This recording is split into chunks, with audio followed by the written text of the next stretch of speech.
President Biden is wasting no time unveiling his immigration plan. In fact, in his first hours in office, he signed several executive orders undoing many of former President Trump's policies, including repealing the so-called Muslim travel ban, strengthening protections for Dreamers, and stopping construction on the border wall between the U.S. and Mexico. The Department of Homeland Security announced a 100-day pause on deportations.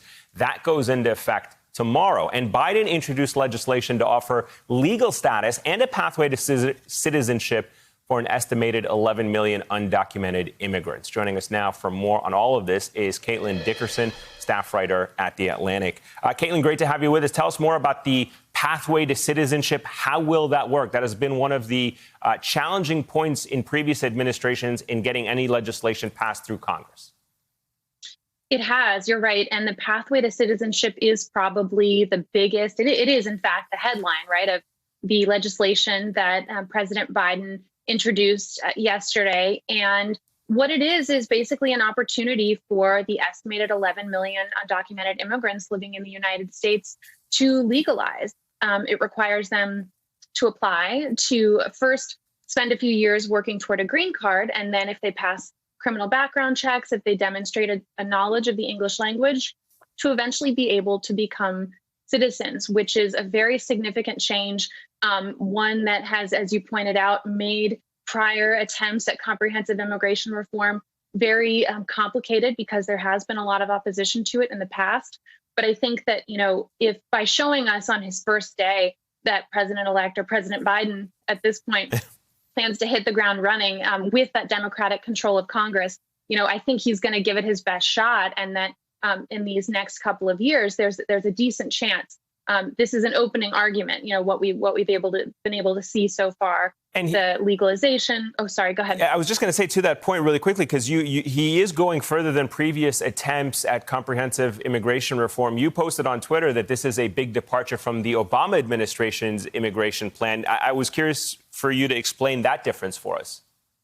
Sure. I think that, in the last 4 years, a lot of people wondered if a Democrat were to come next and be elected, as one has now, would they take the same approach that President Obama did while he was in office, which was one that really emphasized compromise and right out of the gate offered concessions to Republicans?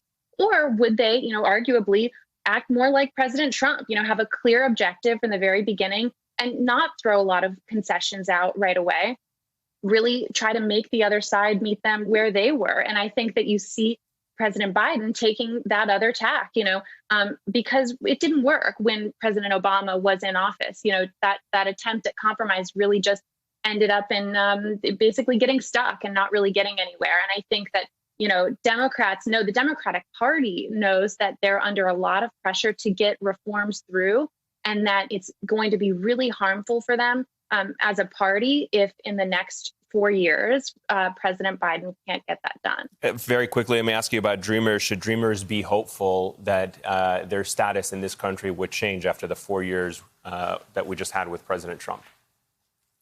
They should, right? We have to say this with a caveat because Dreamers' lives have been hanging in the balance for years now, and their futures have been hanging in the balance for years. But Dreamers really are that one category of immigrants that has more support than any other among the American electorate.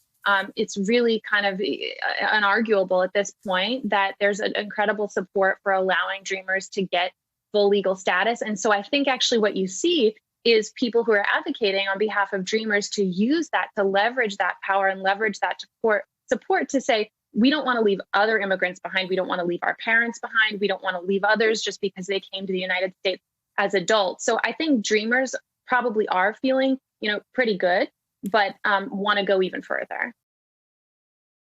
Hey, thanks for watching our YouTube channel. You should know that you can follow today's top stories and breaking news and catch up on your favorite MSNBC shows all in one place.